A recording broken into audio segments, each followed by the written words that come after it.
You need to have a doubt and a curiosity. Then you'll be able to discover something. Then you have a very good ethnographic data. Because you start with humility. So, yeah, but on the other hand, if you start with overconfidence cycle, you start with pride, oh, I know this is, my theory is the best, then you only have this like convictions. Convictions and confirmations of your desirability bias, because you follow your bias. Okay. Already? Okay. So you only have that confirmation and desirability bias, yeah? So in the end, your research only produce validations. That's it. Nothing new. Because you only validate what you already expect, what you have in mind. Yeah? So this overconfidence cycle. So you're not going to be able to really produce really good ethnographic research. Next one is epistemological awareness. Why? Because we need to understand that how we learn, how it affects what we think we know, how we perceive and distort of reality of others. Here, Chambers said that we create what we want to see. We create what we want to see, and the more powerful we are, the more often we do this, and the more is done to us. If we do this at the cost of their reality and pluralisms, diversity, and truth. So need to have this epistemological awareness during ethnographic research. So kind of like questions. If I see this, whose reality counts? Oops, sorry.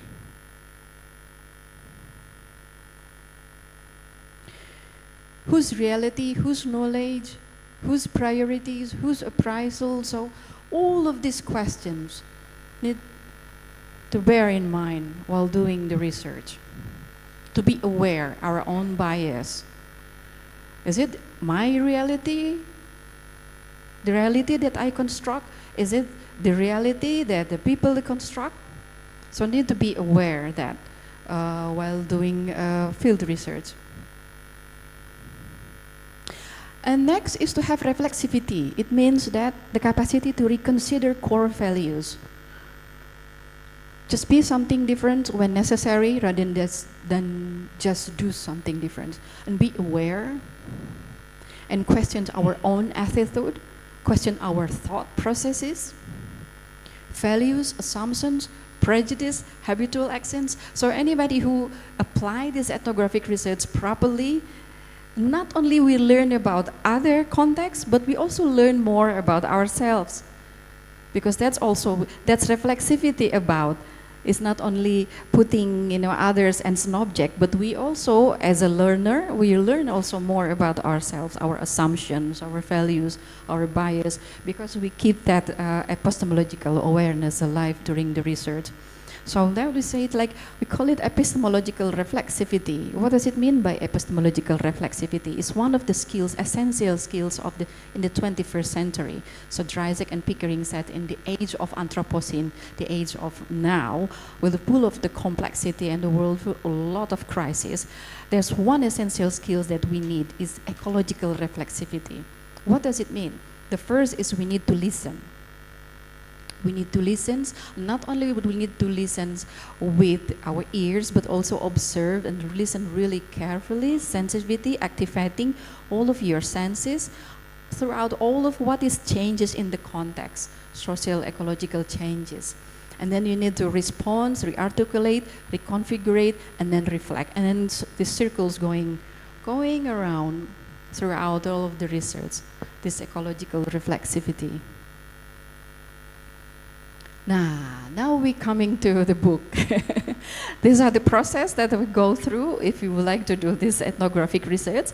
Now the book's talking about development and social political transformations. Yeah. So the development as socio-political transformations, we need to see as like how to introduce the concept of progress and the quality of life. There's and the quality of life. So the lower part is being cut. So what is progress? What is the quality of life? What kind of standard do we use in terms of development? So there is two options. The first one is option the formal economics into like universal model. Universal models apply to any different context. Yeah. The second one is the constructions of the cultural values. It means that you provide the environment for the indicators to emerge from the context based on the constructions of the constructions of the cultural values. So which one that we're going to choose? So if we see like, you know, the formal economics or the universal models, they have like, okay, faster, higher, stronger, and then there's the other world that use their own different standard. Kind of like slower, deeper, wiser, and what are you going to do when you see the people who choose different type of, you know, standard for their quality of life?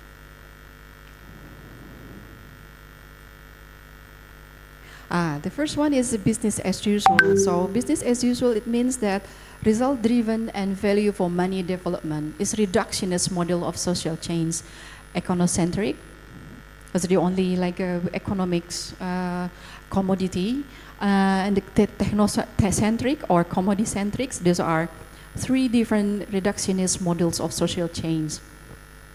But to bear in mind, if we apply the same model, they are humanitarian costs to apply this same model to any context.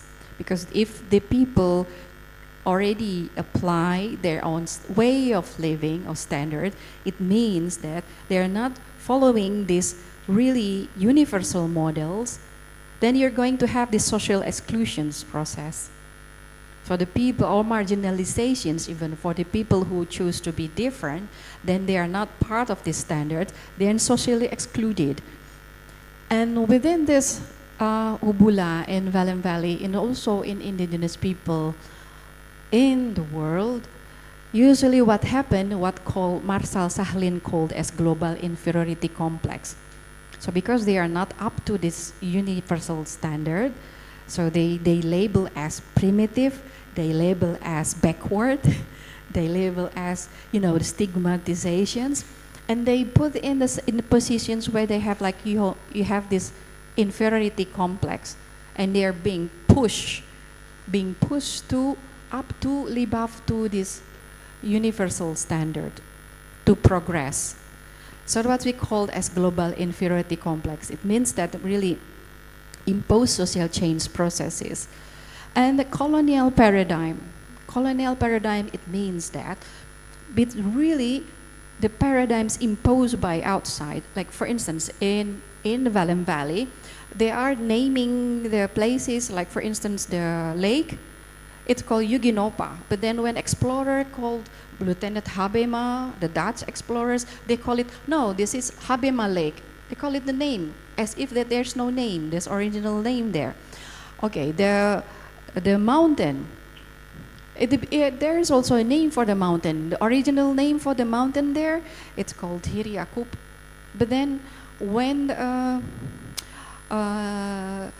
the Dutch came, they call it like Wilhelmina Peak. Indonesian government came, they name it differently, Trikora. But there's original name, the same also with Hubula people. They call themselves Hubula. Ahuni Palimeke, we are the people of Palim Valley. But then the anthropologists keep calling them Dani. There's so many books call them Dani, which the Hubula themselves do not call themselves Dani. They are other part of ethnic groups. So this is naming, labeling from outside without asking the local what is the original name, how they would like to be called, how they would like to be defined.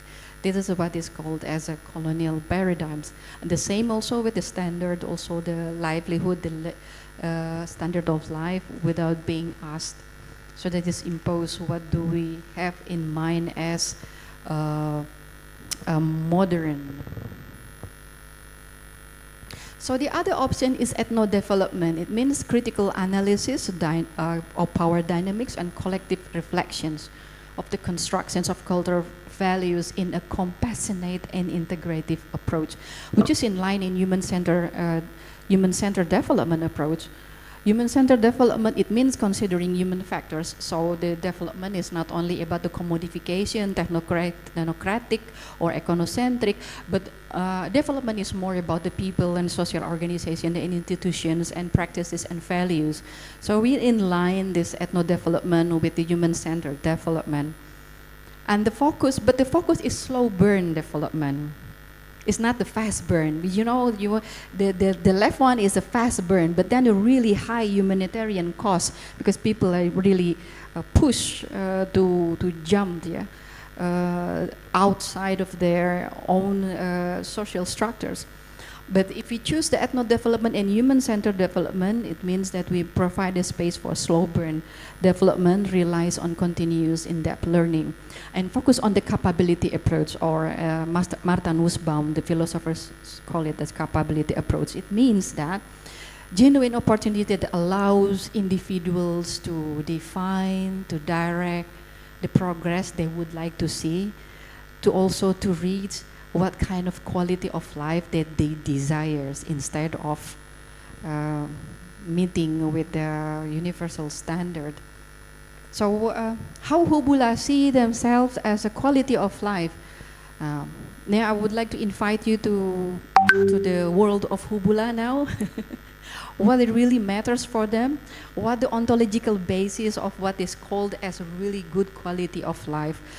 It's very much related to the history of the warfare. But the warfare in this Hubula, the traditional warfare, is totally different from the modern warfare. The modern warfare, you conquer.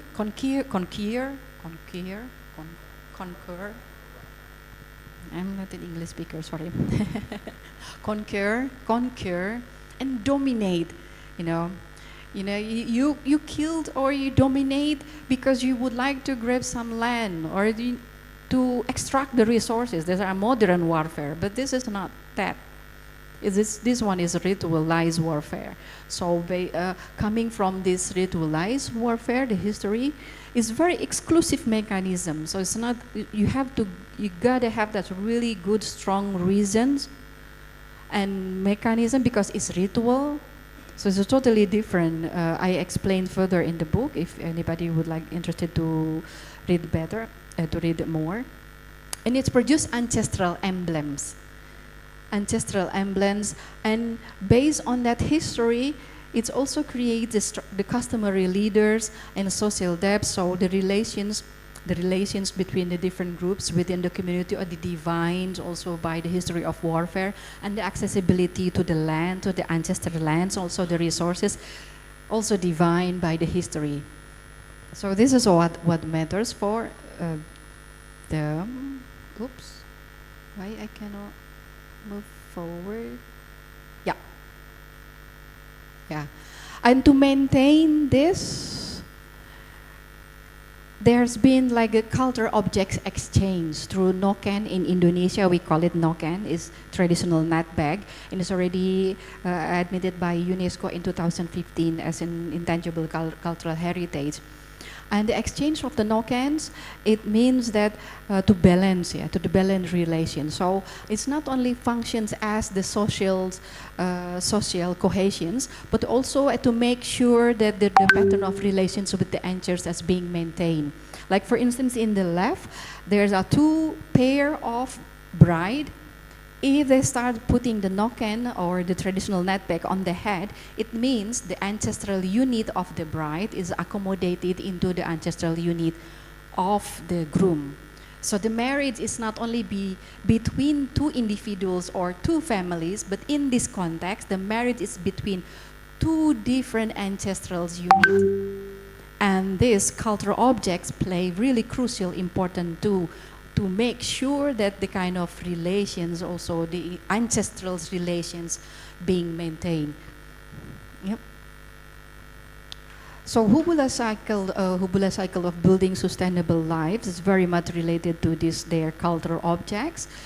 In this context is pigs, because if you give pigs, then you receive the noken or traditional bags, so in return, yeah, because to maintain that kind of different type of relations. So all of this in rituals very much linked with all of these cultural objects. Oops. Yeah, there's also some examples. So all of the rituals need to be justified by the sprinkling of the pig's blood to the ancestral land. It means to confirm the cosmological sovereignty and the relations between the ancestors and also all the beings in the landscape of the Palim Valley. But not only that, but also to strengthen the social cohesions. Like this one, for instance, the pig's jaw is like a proof of your solidarity. So if there's kind of like syukuran, yeah, the celebrations of the new office, of the government office, contributed like sacrifice. And we hear sacrifice cows there, sacrifice pigs. And it's kind of like really a pride, yeah? Being a pride. Do I contribute in this solidarity?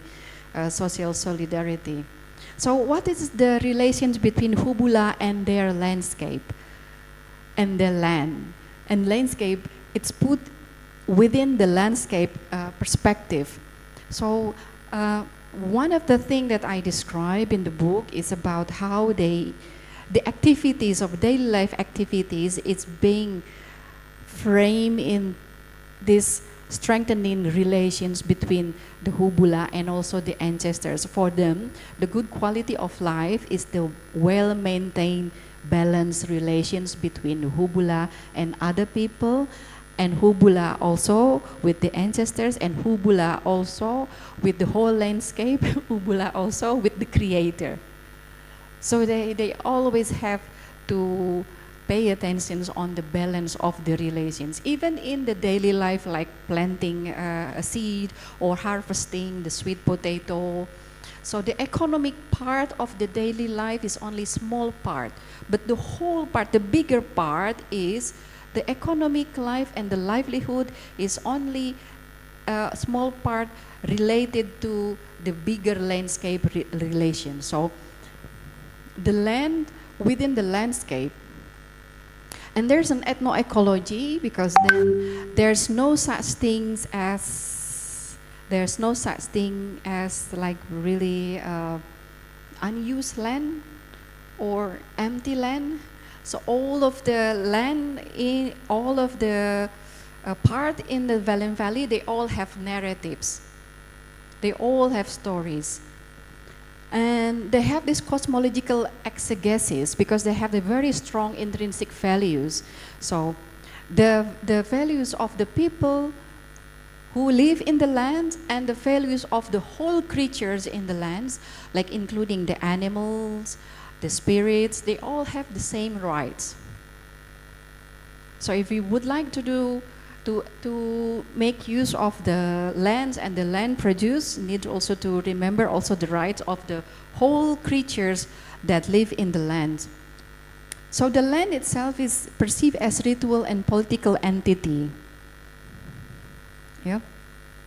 Based on this, they have a really complete values. They have intrinsic values. Intrinsic values, it means that not only the people, but also the animals, and the plants, the spirit, they all have the same rights. That's intrinsic values. Instrumental values, they're all modern people. We always have these instrumental values, the benefit of things. But for Hubula, it's not only the benefit of things, they also have these intrinsic values. So the others is broad relational values. the other type of values, social values, ecological values, and the values, the relations with the ancestors. So the complete one, the relations between the people and the land, the ancestors' land, is bound with living from, living in, living with, and living as. So the whole complete of values. So what happened when Hubula met with the their encounters with the outside world? Here is also an example of the landscape, mythological lands. So here in the pictures is the brother was ill. My brother was ill. Well, physically he had this malaria, but there is a traditional healer, Ubule, trying to heal him with the herbal. But for Hubula, the conditions of your the physical conditions, whether you're ill, something always related to the well-being of the landscape as a whole. So if your physical body is ill, it is something wrong. It says somewhere maybe in the other part of nature is being destroyed, that can also reflect in your body, because the well-being very much related to the well-being of the landscape as a whole. I mean, theoretically speaking, people always call it as, name it as a well-being economy, where the well-being of this person, individual, is very much related to the well-being of the landscape. So this is what happened, and Nicholas Q said that pre-modernity, subject and object, always very much related to, the subject related to the object part of the land. So I am part of the land. But modernity separate this subject with the object. So modern people say, I own the land. Not I'm part of the land. I own the land. I dominate the land. So this is what happened in Palim Valley, the commodifications and individualizations. So there's incompatibility in values, where you can see the relations between Hubula and the ancestral land and the landscape is the relations of identity. But there you have these different values, relations of property. In Indonesian's law regulation in 1960, agrarian law only recognized the separations between the individual and the object. And there are no such things as the ancestral, identity or ancestral land. It's not being recognized as relations of identity. We're not accommodated yet in the regulation. So what happened is that I describe about some study cases, agrarian conflicts. One of the example here is the elders sprinkling the pig's blood to justify the ancestral lands belong to his clan. Well, in Hubula, because the earth stewardship, meaning that nobody owns the land in Palim Valley. Nobody owns land. So all of these generations, they only take care of being guardians. So they no sense of ownership, but sense of guardianships. But then it's incompatible with the development paradigms. So the government would like to build the water plant, PDAM. And there's a conflict. According to the elders, there are some areas, because very clear ethnoecology, which area can be exploited, which area cannot be exploited is very clear. And the water resources is considered one of the areas that should not be exploited. So this itself, it's created conflict. Yeah, but Hubula, there's also resilience, and commodification and individualization, so do not put themselves as victims or modernizations. Like for instance, when the money was being introduced, it was expected that the money with this modern value, intrinsic value, introduced these individualizations, but by Hubula, they adopted this caste into the social cohesion framework. So this is an example where they form a new ritual, a new ritual to support members of the family who would like to study further. So they call it les sumbangan. So the cash itself is not to be owned, but also to be used and to be expressed as in terms of social solidarity. So that's how they adopt this cash money into their social capital framework. And another one is that we are going to see the film about this is a new ritual form. I think is an example demonstrations of cultural dialogues. So the thing is, in 1960, the Catholic Church would like to build schools in the Palim Valley. So at that time, the Catholic's father, namely Father Franz Manen, he had his own bias. Okay, I need to. That is perceptions of the modern, right? So I can buy the land, right? So he bought the land from an Hubula who didn't inform his member of the clan. So there's a transactions of the land, which is not supposed to be like that, because nobody owns the land. But the father thought, okay, this is ours because I already paid for it. So they built the schools. So the rest of the members they are upset. So there's like really conflict. And one of the teachers hired by the Catholic Church got murdered in that incident. And then years later, the Hubula start to reflect. They have these reflections. I think we need to see if, because then the traditional warfare need to be done really correctly and not about to conquer and dominate. And they reflect, I think we've done something wrong. This is not our ritualized warfare. This is warfare caused by other things. So they reflect so many different also conflicts around, like Pak Rifki already explained so many different conflicts. They reflected on different type of conflicts happen in the Palim Valley, and they started to realize, this conflict, this is not our, who is the warlord of this conflict? This is not our conflict. This is not our war. This is not. So they reflect all of this, including this one. So this is the first organic reconciliations rituals initiated by the indigenous people in the Palim Valley, because before this already initiated. Organized by LIPI, they organized also by the government, but always approached by the model, the designs of the peace building, always designed by the outsiders and not really embrace and listen, understanding like deeper learning, like ethnographic method to asking why, but then they have this already prescriptive method on how to build peace according to their mind. But this one is totally different. This is very organic. And you will see later in the film, they do reconciliations ritual, which is also the first ritual ever. The combinations between the Catholic rituals and also the indigenous rituals. Yeah, but the good things, then you see also the really pure dialogue, listening to each other, and also do not negate to each other. So the church didn't negate the indigenous culture systems, and also on the other way around. So we'll see more in the film. Yeah.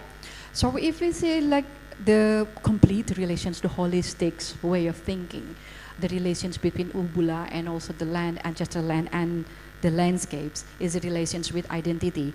This is also what happens around the world, what happens to the indigenous peoples when the landscape changes, when the indigenous people being alienated from the land and also the ancestors' landscape is disembedded. They're being disembedded from their roots. Yeah, the impact is really powerful, because the impact is on the biocultural diversity, the impact is on their dignity, the impact of their identity with their landscape, and so on and so forth. And there's already reported body written by UNESCO, UNDP, and BestNet. So what do we need now? We need the decision-making process, including this development policy, to incorporate and harmonize the representations of diverse values while tackling inequalities at the same time. It best called as values-centered policy. So what do we have now? Do we have a value-centered policy, or do we have interest-based policy? Well, ideally speaking, we're supposed to have this values-based policy rather than interest-based policy. Also, what does it mean by value-centered policy? It best said, you need to highlighting the importance of diverse values in the policy decision-making process, values for social and ecological harmony. The interesting part, like for instance, reimagining what does it mean by development, reimagining development, reimagining what does it mean by quality of life. And then also addressing justice and power imbalances. So this is what we need to have if we would like also to have like really fair development and social change processes that benefit not only with the people but also benefit the whole landscape. I think that's it. I think we can, oops.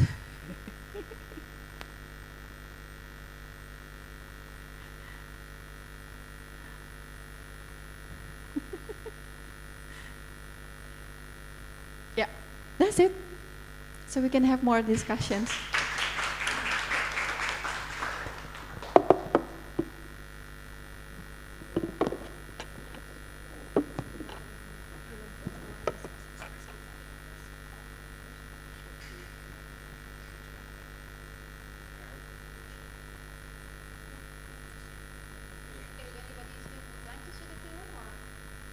Okay, I think we have the film first, and then we ask Pa Ridwan to make his remarks. Yeah, okay. But yeah, and also question and answers. You know, I have also some questions as well. You know, so okay, tolong Mas. Yeah. Which one?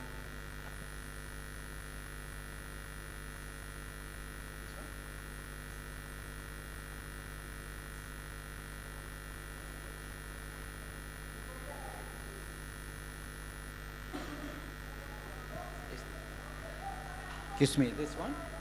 Okay, thank you.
Thank you very much. Wa, wa, wa, wa. You know, remember on that last, the last greetings that the Papuan use the word of wa, wa, wa, wa. That's kind of the spiritual, social, and communal greetings from the Papuan when they, well, generally being used, could be in the beginning or in the end of the ceremony. And correct me if I'm wrong. And I think when they say wa, wa, wa, wa, it means that things already done and they satisfied. Something like?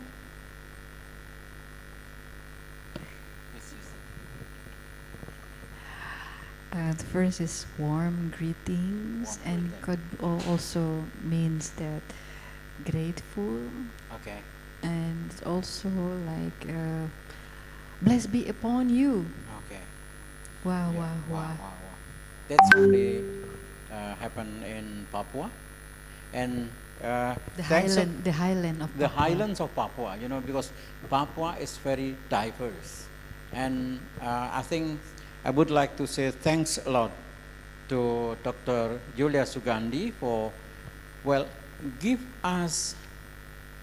I wish I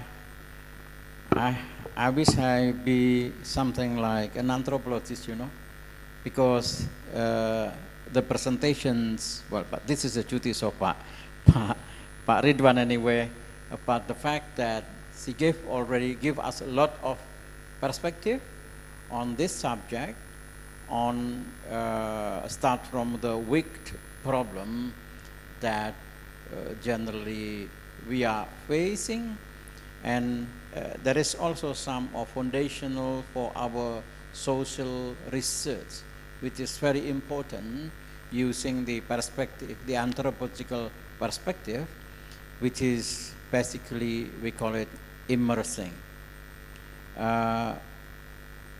In some situation, we used to say that it is important for us to go native. You know, going natives mean we try to understand the landscape, the situation, the emotions. You know, different kind of these layers that we need to understand. You know, so thanks a lot, Dr. Yulia Sugandi, and now I would like to ask Pak Ridwan, you know. Pak Ridwan, time, please, time is yours.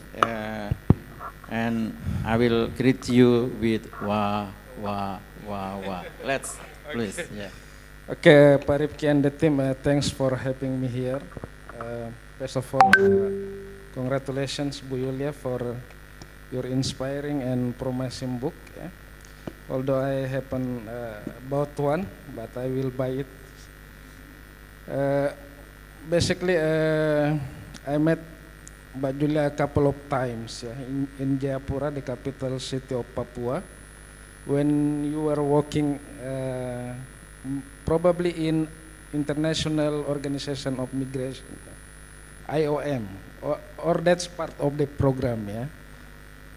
Yeah, UN, yeah? UNDP, yeah? Okay.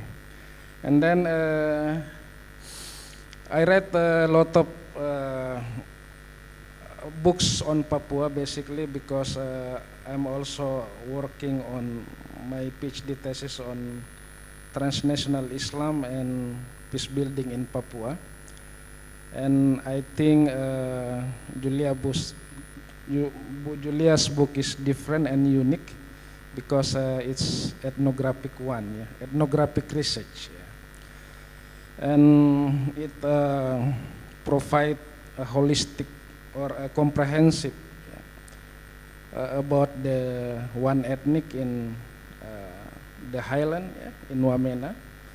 I visited Wamena a couple of times as part of a trainer for conflict resolution that was funded by the Ministry of Religious Affairs. Yeah. I visited, we call it usually Lembah Baliem, yeah, but that's not the word the Hubula prefer to use, yeah, lembah Palim. Yeah. I just know this from the book, basically. Although I work a lot in Papua as well. Yeah. And I think this book is really related with me as well because I was growing up in Papua. I completed my primary school in Papua. I have a lot of friends, indigenous Papuan people, and even until now when I back there, I usually meet my primary school. Yeah. So that's cool for me because basically they are friendly people. Yeah. Although we know Papua to some extent, some of them join nationalist Papua. I think this is already we know from the information. Yeah. But I teach since 2012 until 2020 in a couple of university in Papua. Usually in political science and international relations. So, and I found this book is very interesting, and thank you, Pak Rifki, for having me here. Yeah. So, for me, this book is promising and great, yeah, for a couple of reasons. Yeah. First of all, I know that this book is coming from Yulia's dissertations, yeah. And that means this book has a good quality and high standard because doing PhD is not easy, yeah, and to pass the PhD is need long time, yeah, and we need sacrifice to pass the PhD program itself. Yeah. So usually we call it in Papua, this book is not kaleng-kaleng, ya. Ini bukan kaleng-kaleng, so this is not a trivial things, ya, but this is great, ya. And really, I really hope that you read it either in English or in Indonesia, but better if you buy and read it in bahasa, ya, because it's more easier to understand, ya. The second one, I found this book opens for many interpretation to those who read it. Yeah. Because for me as a political scientist and also a sociologist, yeah, I found this book offers many aspects that related to many disciplines. Yeah. Hence this book for me beyond an anthropological work itself. So from this book we can learn about geography of Papua, yeah, especially in Hubula People, ecology, land, religion, yeah, because it deals with some discussion about Catholic Church, yeah, mosque, ethnicity, linguistic, and others. Yeah. I think this book is very rich with many disciplines that whatever your academic background, you can find something really interested in your field. Yeah. And I found something really interested in my field because I work a lot in peace building and conflict resolution, and I think the film is very connected to me. Yeah. And I know Yulia also worked in the past, yeah, as a peace builder. Yeah. And then the third one, this book is a thick description. Yeah. I think we learn a lot from the presentation of Yulia in the beginning about how to do the ethnographic methods, yeah, and how to apply ethnographic methods. And we know that this book, yeah, if I can refer Clifford Gersh, is a thick description.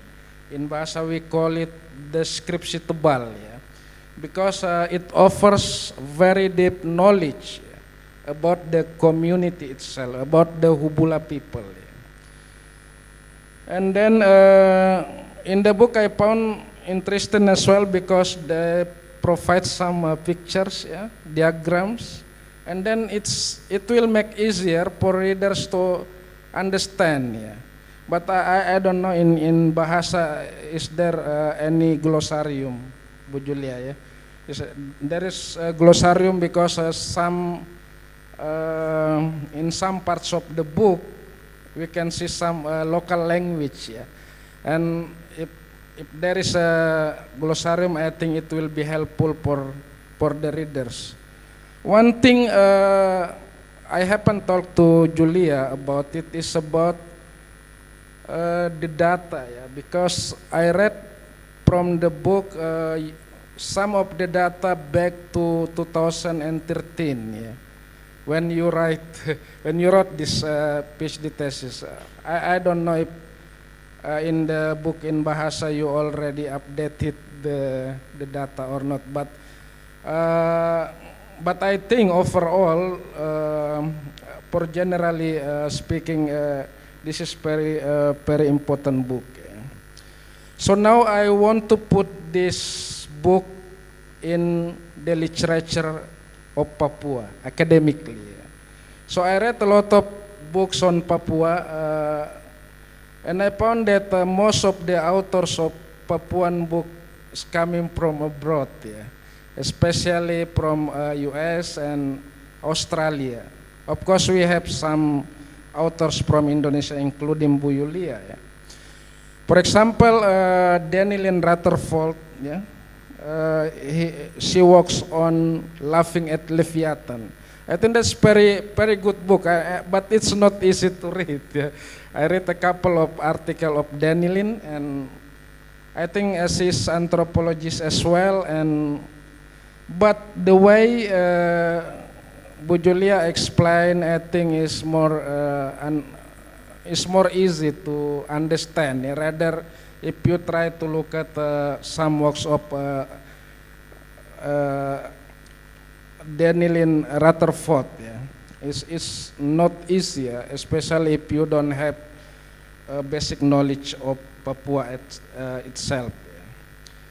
And also Jap Timmer, for example. Jap Timmer works a lot on communal harmony and also ethnicity and tolerance in Papua. And now I think he's still active working in Macquarie University in Sydney. And I think the last one I would like to mention almarhum Richard Chopel, the late Richard Chopel, one of my external examiner of my thesis. Yeah. And then he wrote a lot on Papua itself. Sometimes he collaborated with Ikrar Nusabakti from LIPI. Yeah. But the book is not very rich with the description, yeah, because mostly they are not coming from, probably not apply the rich method regarding the ethnographic research. Yeah. So some of the books really just describe, not deep. Yeah, not deep if they are talking about a special community, but of course, it is right because they are coming from the discipline. Yeah. For example, Richard Koppel used many historical data, yeah, in writing his articles or books. Yeah.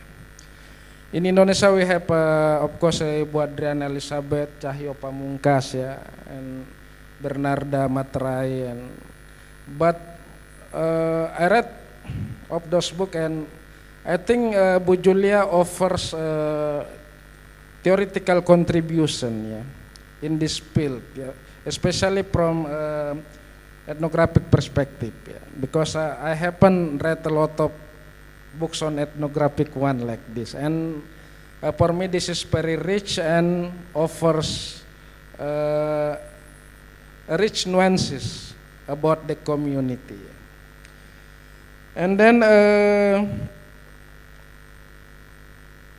I think the book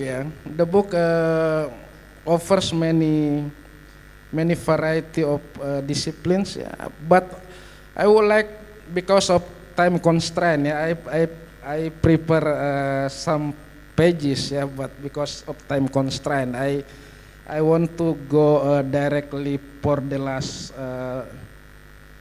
discussion of my short review about Julia regarding the reconciliation. Yeah. I think the film with that we watch and also in the book, I think that's very interesting one. Yeah, because usually we always adopted the theoretical frameworks about peace building from abroad. Yeah, and that's also I think in the book Bu Yulia discuss a lot about the developments. Yeah, but I just want to talk a little bit about reconciliation. Yeah, because we know that some of the scholars, for example, John Paul Ladrak, he mentioned that peace building and conflict transformation work in achieving the reconciliation. So reconciliation, as we can see from the film, offers is like I think not only the negative peace. I mean people in Hubula people. At the end, they can achieve reconciliation. But I'm wondering because in Indonesia we also have bujula hukum pidana. Yeah. Is that means that in Hubula people, if they already done this local wisdom as a way to reconcile, is that means they don't go to court, for example, or even we can regard this kind of local wisdom as alternative dispute resolution.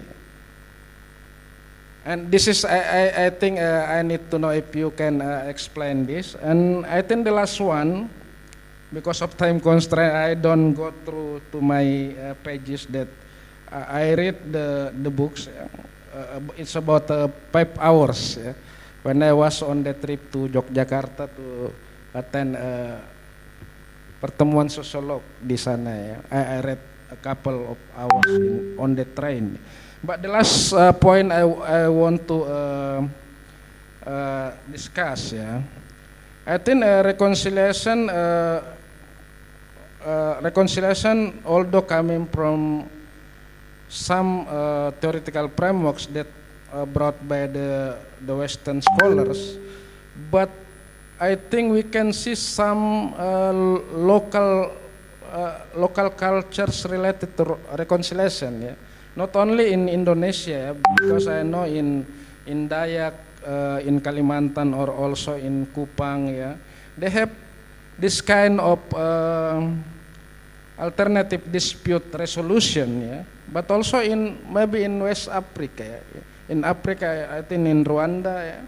For example, they have gacaca where after the local wisdom to bring all the victims and perpetrators, yeah, to solve their problems, yeah, not by going to courts, yeah, but by maintaining the local cultures and the local values. Yeah. I think the last one I would like to say that this is very great and promising book, and I'm suggesting you to buy and read it. Yeah. Thank you very much.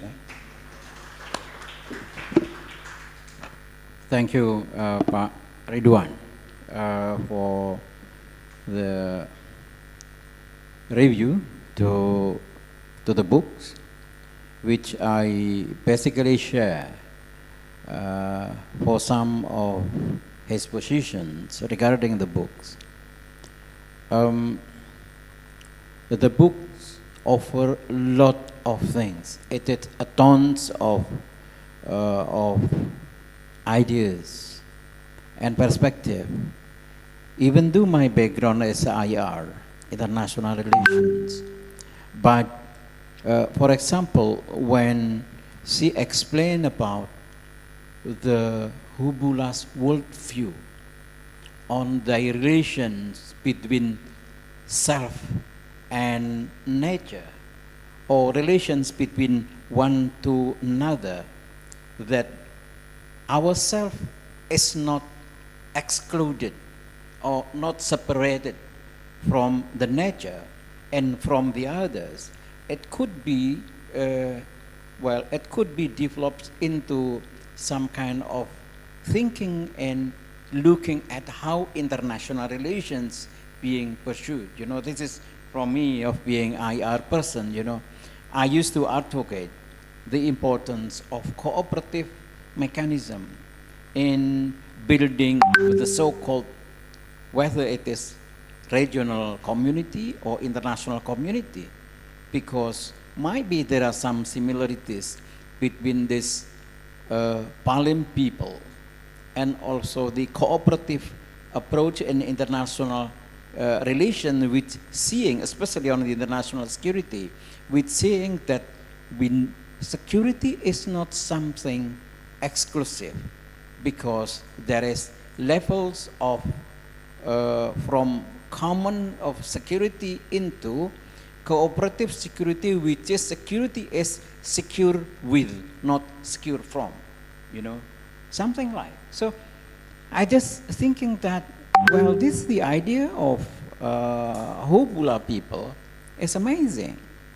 So she laid us a foundations that the books offer us methods on how do, for all of us, well, in this campus we only still have until this year, is we have all of us, we have students at the Faculty of Social Science and Humanities, you know.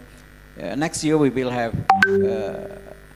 Faculty of Science and Technology, of course. But for social science, this anthropological studies is so crucial for us. It is very helpful for us to do, whether it is social research, political research, or other social discipline, you know.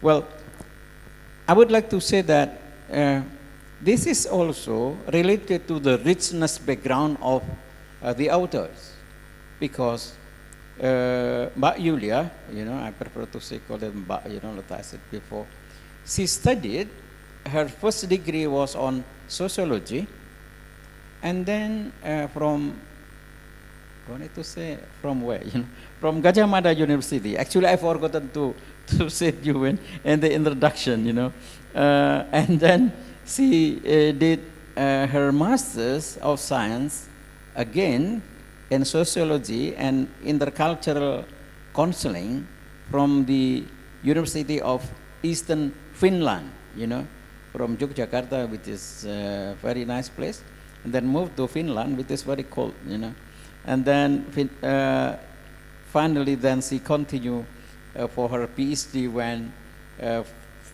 doing this research, writing for the book that Ridwan also mentions on this Hubula cases, you know, at University of Munster, and with specializing on anthropology and sociology, you know. So the richness of sociology and anthropology bring her on how to have a deep understanding methodologically and also for the field research, and finally it's come up with a book, you know. So I would like to say that the track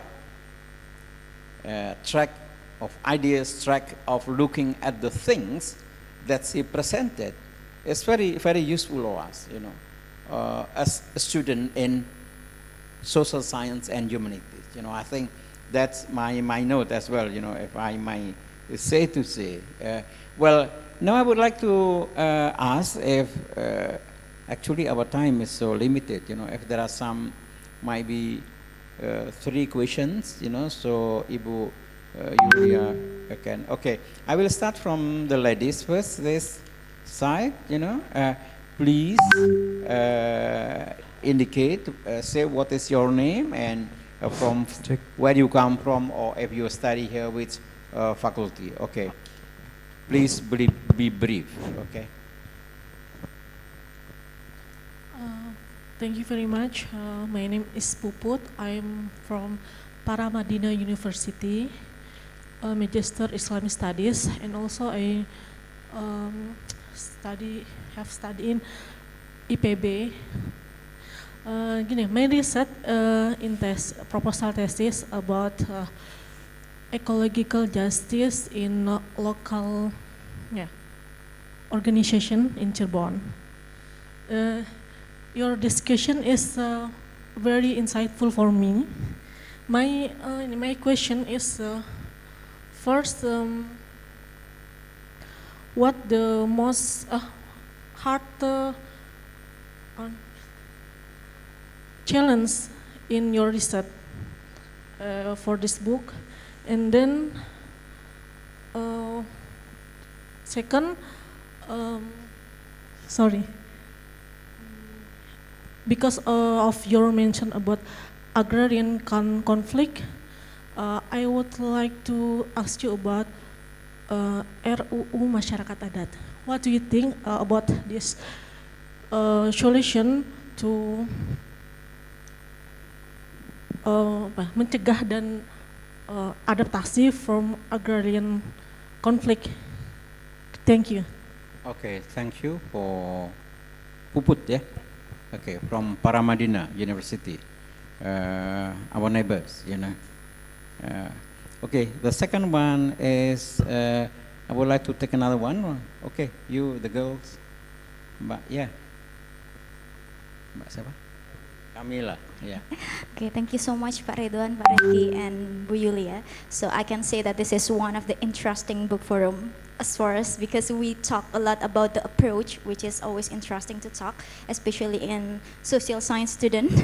So maybe my question will relate to the approach or that Bu Yulia explained before, ethnographic approach, right? So when we do holistic perspective, so it means that we give a broader perspective, or we give a possibility to give another variables include on it to explain the pattern, to answer the question, something like that. So it will be a complex variable include in this approach. So how we do the limitation to give to not give the bias of the result in this approach. And maybe can I get a second question? Yes. Yeah. So actually there is a debate on my class, the previous class in this semester, about this approach. So one of my friends say that he will, no, I mentioned the gender, I'm so sorry. He will do the ethnographic approach because he using in-depth interview and then using observation. So he claimed that he will use ethnographic research, and then it rose the debate. Is it always in-depth interview and observation called ethnographic approach, or it will? And some of my friends say that it's not, because we will consume a lot of time, a lot of money in doing this research, in this approach. So what is the differences in collecting the data, ethnographic approach with the other approach when we use in-depth interview and observation? Is there any specific differences or something like that? Thank you. Thank you very much, Camila. Okay, next. Yes. Myself, Mohsin, I am from Pakistan and master's student here in UIII. My question is very interesting, your research and book, because I am also from the sociological background, and I can also go through the different ethnic groups in Pakistan as well. But my question is that why you use the decolonizing the ethnography, and because I studied the colonization, is that about the who that colonized from external things. So, although you explained the colonized paradigm as well, from the Deni tribal to change the, so and what another question is that the what the most thing that they are suffering from, the tribe was suffering from right now.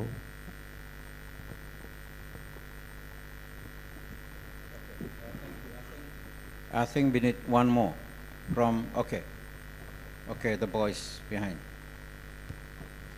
Please. Thank you. My name is Khairul Ramadhani. I am a student of political science in this university. Khairul Ramadhani, political science. Yeah, thank you for the interesting presentations. You have mentioned also about decolonization, and Muhsin also asking about decolonization, which is very interesting already, because meaning that there is a colonializations there. But my question, I have listed several questions actually here in my paper. First, maybe it's not related specifically to the Hubula people, but it connects to large ideas of indigenous people. What do you think of the existence of like big enterprises in the village that harm the local wisdom or even the nature, but it contributes to the economic growth? So there is a dilemma there. So I want to know about your opinion, and also we have watched the movie there, and we've seen that there is a people who without dress, and also people with and without dress, and they're all Hubula people, right? And I want to know about is there any characterizations of Hubula people, like those who adopt the so-called modernity, or there is also a group in Hubula people that avoid all of foreign values? Thank you so much. Okay, thanks a lot. I will take one more. Oh, this one? Okay, this one, please. Dotto. Yes, my name is Dotto. I'm from Tanzania, by the way, and I'm a student in political science. Actually, I have a question. My question based on I just want to know, what did you conclude about your book or about your dissertation? Because you tell us about everything about that community, and you tell us about how they try to interact with the modernity. So I really want to know, what did you conclude about the whole thesis you have done? Thank you. I think I will ask directly for you again. I will try to explain it in a succinct manner. First of all, thank you so much for the very nice review. Very well accepted, thank you. Before coming to the questions from the audience, I would like also to address your questions, because you asked about the conflict resolutions. Yeah, my a bit background also. I used also to work with Peace Brigade International. That's why I used to be involved in the peace building program. So in the book, it's explained about conflict resolutions and also reconciliations. The conflict resolution, as you know, is coming also from the linear approach, from A to B, and that's it, and resolute. And in this context, it's actually facilitated by the commodity logic. So in the books, for instance, how the conflict is resolved in the police by making the cultural objects such as pigs and also traditional net bags in equivalency in rupiahs, in cash money. So the conflict resolutions only create more conflicts, so solving the conflicts with conflicts, because it's not compatible with the way of thinking. That's the conflict resolutions in one part. But if you think about the conflict transformations, conflict is an energy. Conflict is nothing about the bad or, good or bad. Conflict, you need conflict also to grow. If you have a conflict, it's time for you to listen. Either listen to yourself, listen to the others. That's what conflict is all about. Without conflict, we don't grow. But if the conflict is not managed well, that's the cost. So that's why in the beginning of the presentations, I said there's humanitarian cost if you don't pay attention on the approach of social change approach. That's also coming to the conclusions later. So the conflicts that are managed properly, and I describe it in the book, so many different kind of costs it's already going through with Hubula along the way, and mostly it's also related to the cultural oppressions or cultural conflicts, because the humiliation strategy, as I explained already earlier, they are forced into these modernizations by make them feel, by humiliating them and feel them inferiority of their own cultural values. So that's really a deep conflict there. And how they resolve the conflict in some of the local areas, for instance, it depends on the scale of the conflicts. If it's done by pangadilan adat, there is also done in the customary way of doing.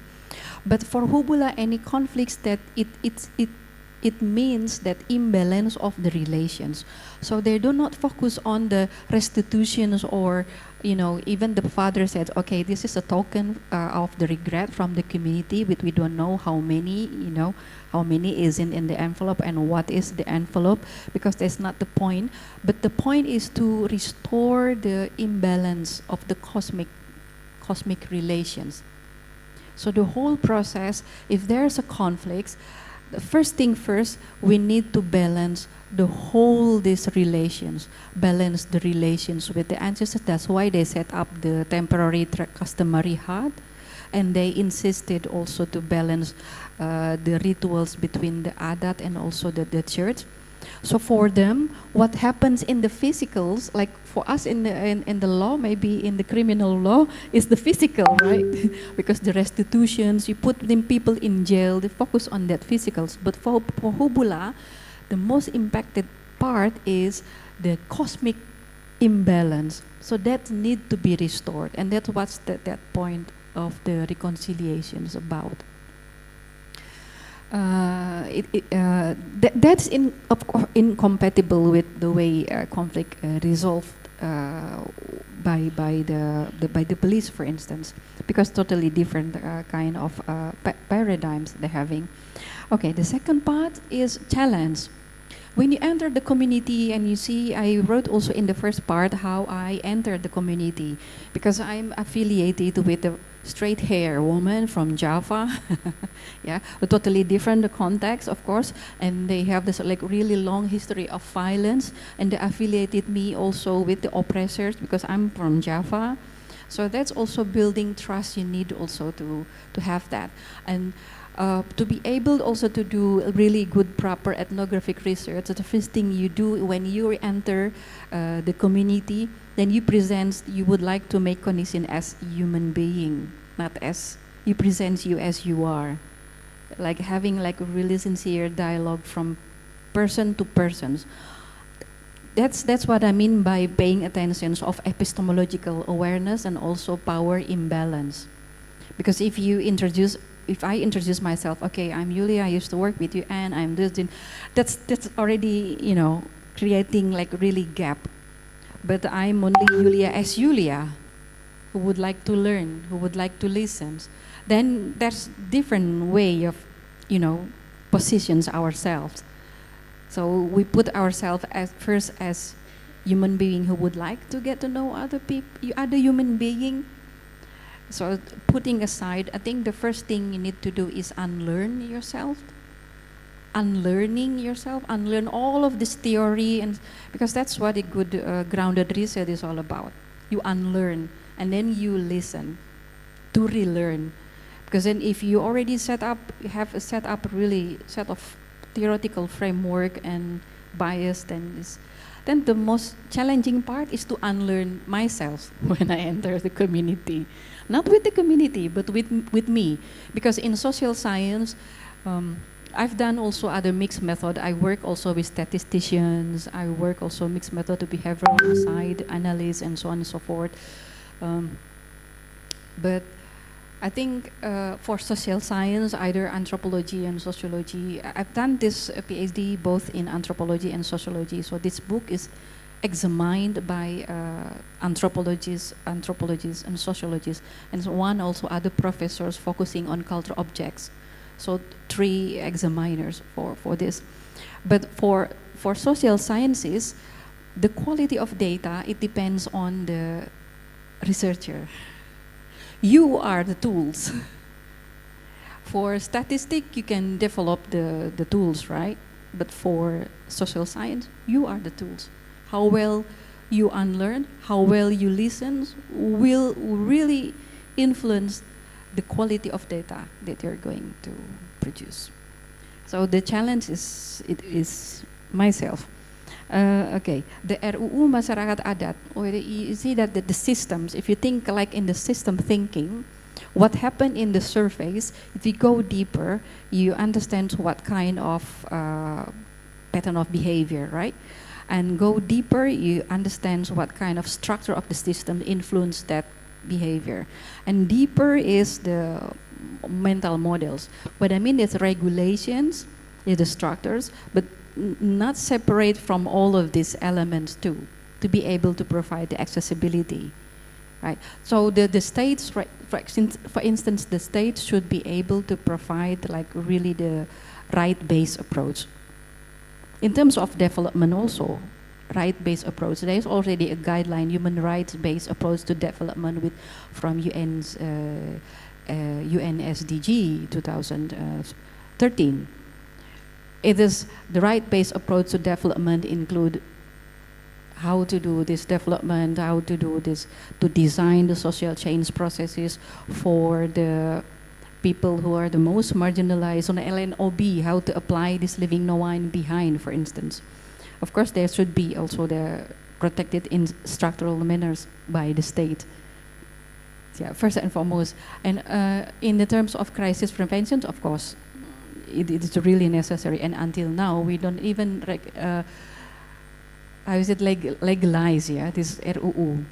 There's no really structural protections for the indigenous peoples. But not only that, because in the whole systems, the structures is only one, but the others is stigmatizations. How can we take differences? How can we perceive plurality, also tolerance?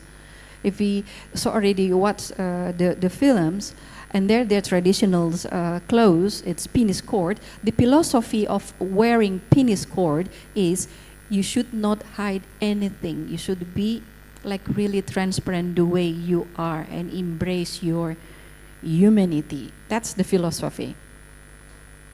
But then how can you, embrace that kind of plurality, and how people articulate their own values in the way they behave, the way they perform. And I think that's also very much influenced the way we perceive the indigenous community, not only the structurals, but on individual levels also, because stigmatizations, what happened with Hubula, it's experienced by also other Masyarakat Adat in Indonesia. Okay, next one. Holistic and bias. Okay.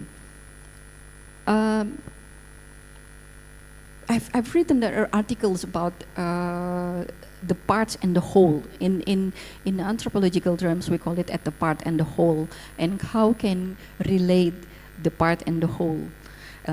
Us is part, and the whole is systems. The othering, like in sociology, you call it like the others, like self and others. Yeah. Again, thinking should be reflective. Reflective thinking is very important, not only linear thinking, because reflective thinking is to think to us as part of the also system as the whole. I give you an example. What happened in the outside of us is articulations of, if you talk about the colonizations, colonization could be articulated in terms of policies, in terms of like actions toward others, but the colonizations, you should decolonize yourself first. So what I explain actually in the earlier how to do proper ethnographic research is to how decolonize yourself, because it's starting from the way you perceive and the way you think. That's how you can mitigate your bias. Everybody has bias, of course, but you need to be epistemologically aware, like I explained here. So that's first thing first. If you talk about decolonizations, decolonize yourself. We now talking about SDG, for instance. Yeah, SDG. SDG with the Sustainable Development Goals. Actually, now we understand what is defined as IDG, Inner Development Goals. Is defined by mostly now the advanced and Scandinavian countries. There are some indicators. So the SDG, these articulations of the IDG. But we focus much on these articulations without realizing that it's IDG who influence the quality of SDG. So the IDG, the indicators, for instance, the way of thinking, the way of feeling, sensing, being, that's IDG. So by decolonizing our thinking, by decolonizing ourselves, it's very much influenced the way we perceive and the way we also analyze the surrounding. And we can also choose the right tools. Like for instance, is it depth interview or observations? What is the difference? The data, they are static data. They are static data called cold data. Cold data, it means static data. You know, it only represents like the patterns, like what you said, yeah. But now there's a new term. It's not about quantitative or qualitative data anymore, but it's about cold data and warm data. So the books from Nora Bateson, for instance, it's called warm data. What is warm data? Warm data is the transcontextual data.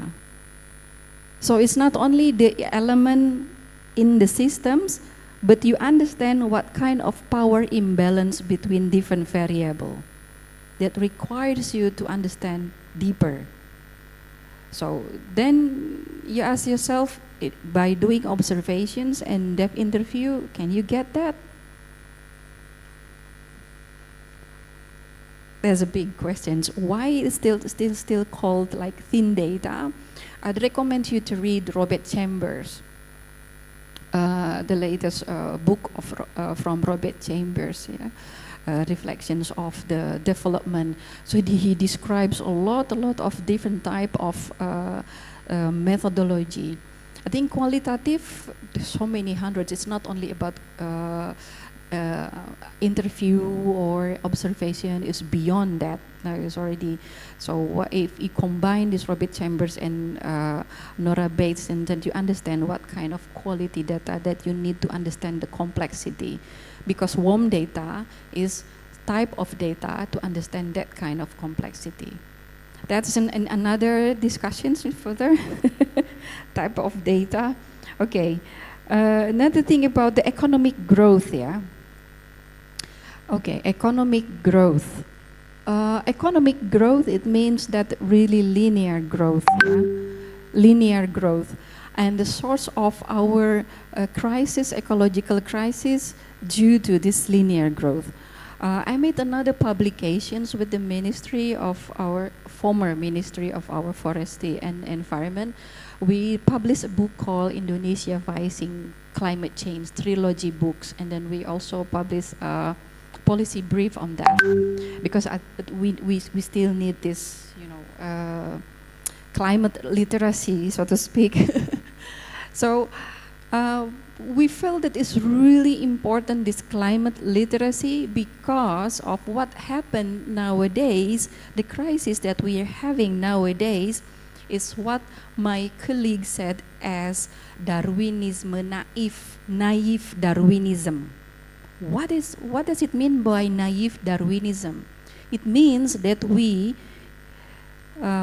hallucinated that there is an infinite growth.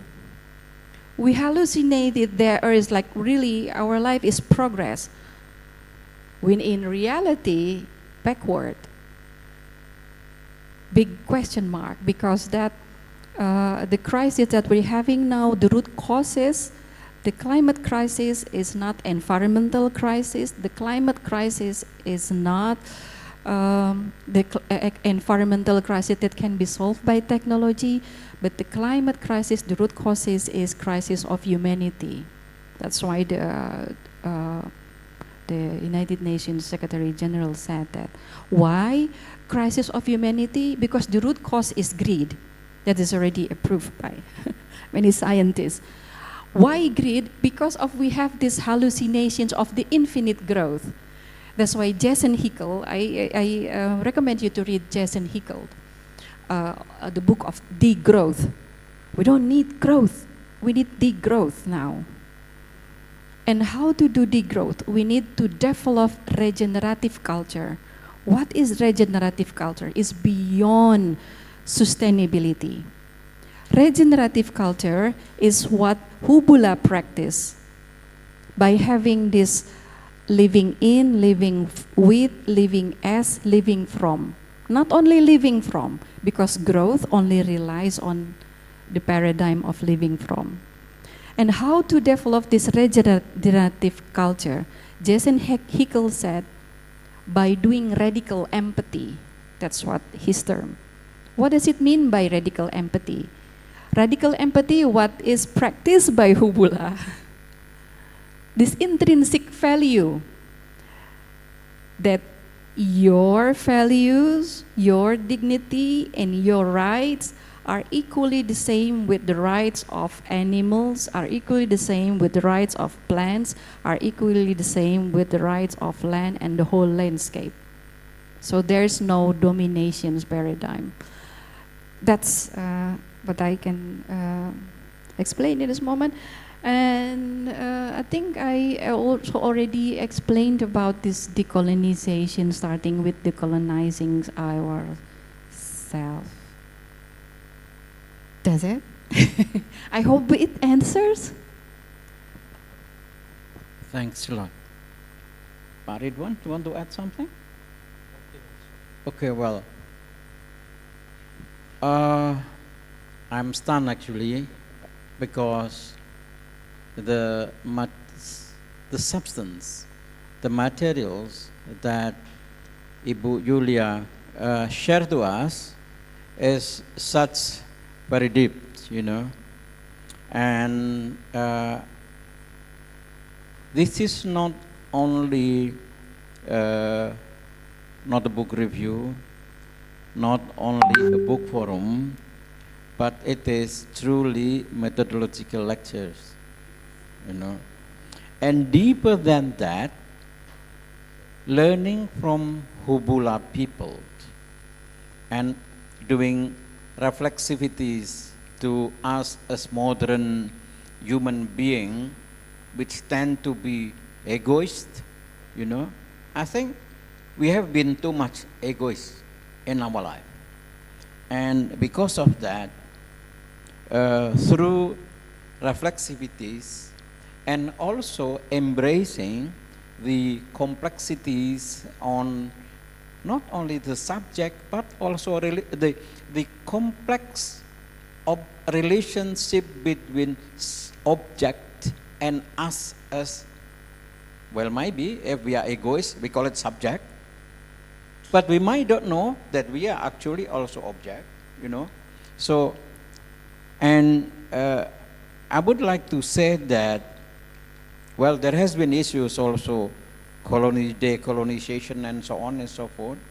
And I would like to say that we need something like, I don't know whether the term is correct or not, but we need something like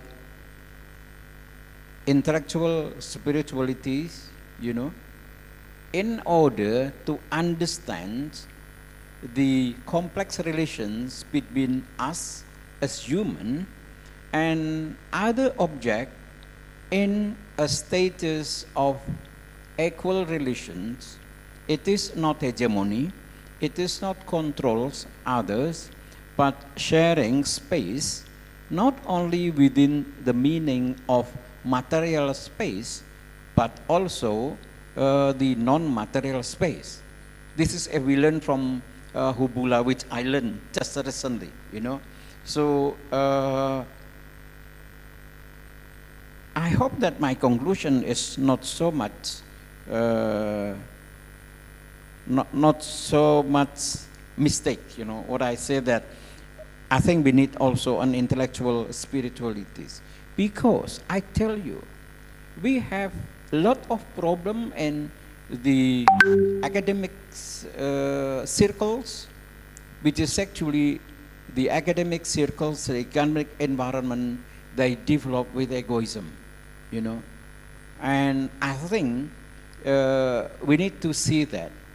I remember that there was a book which I read very long time ago. It's only very, I didn't read whole of the books, you know. There is a concept of rhizomatic society. Society develop like rhizomes, that each of rhizomes is like, you know, something like, like roots, you know. The roots will find its own way, you know, without necessarily to destroy the others. So there is always the way. It's unlike a garden, you know. That garden, you want to make it everything's the same, everything's strict, you know. But rhizomatic society means that we could develop our environment and our society in more harmonious situation. And I think we learn from peoples of Hubula, from Valley of Palim in Papua. I think that's my, as a moderators that intervening, you know, a bit egoist in this, I'm sorry. But I would like to talk about this longer because it's very interesting and important to learn from Mbak Yulia, but time is so short and we have to stop here. But before we go, we will share you because see, the books, the English versions of the book, we can get it online freely from Munster University website. So you can search using the names of Mbak Yulia, Ibu Yulia, and also the titles of the book. You will go to that. But actually, we make it. Yeah. So just write the titles of the book, and in the flyers that you have, you will find it. And yeah, I think, and the other one, and for the purpose of knowing this subject of studies, we need also to be familiar with the map of where is the Hubula people in Palim Valley, yeah, in Papua.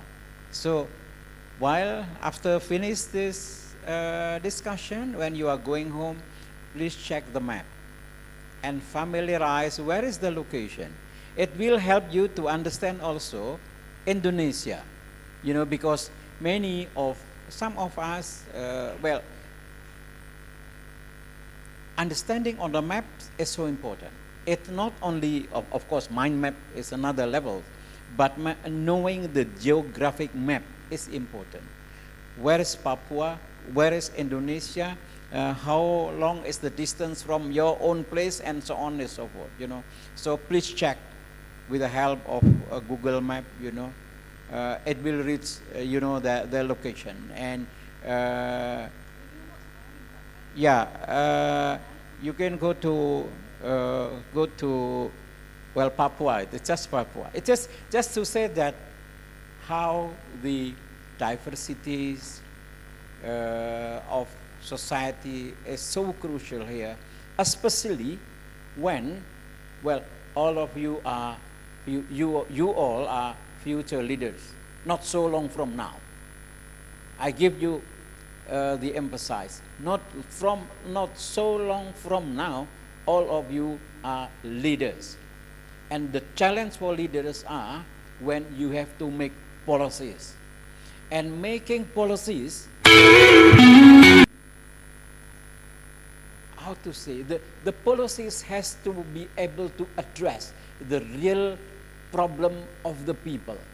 And to be able to produce proper policy that serve your people, you have to use those methods, that Ibu Julia already gave it to you, Anthropological approach, ethnographic approach is so crucial. I tell you, there has been a lot of government project and program that spend a lot of money. It doesn't really address the things because they are not involving the people, because they ignoring the ethnographic approach, How many billion rupiah Indonesia, for example, this is true case, spend, money for the program, development program in Papua or other place. But if they are not pay attention to the ethnographic approach, it will only face a lot of problem, Even like this, if you give them a lot, people still protesting. The highest level of protest is what? Demanding for independent. Why do they still demand independent, So this is, I just would like to highlight, this is the importance of ethnographic studies to make policies. And all of you will be very soon, some of you already starting to become leaders and pay attention with that kind of method to address any policies, social policies, political policies, economic policies, and so on. I think when Ibu Yulia mentioned about this new approach like degrowth, every country is competing for growth. From US to China to Indonesia to Pakistan to anywhere. Because the measurement is economic growth, growth in different kind of things. But actually the growth is not always addressing the real needs of the people. So it's like we are busy with the fast food, wherever we go, we try to find fast food because it will give us quick process to fill in our tummy. But we also need not only fast food, maybe we need slow food, So then we need to enjoy life, okay? So thank you very much for your participation. But before you go, I would like to ask all of you to give applause to our speakers, the writers, as well as our best friend, Pa Ridwan, And also, she is also my best friend as well, So, okay.